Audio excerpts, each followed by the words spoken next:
You ask Tiger to solve. This deals with linear equations with one unknown. The final result is r equals -1/9. Let's solve it step by step. Group all constants on the right side of the equation. Subtract 6 from both sides. Simplify the arithmetic.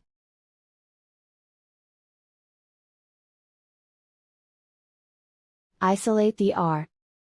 Divide both sides by 54. Simplify the fraction.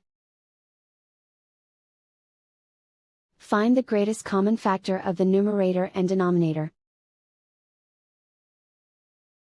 Factor out and cancel the greatest common factor.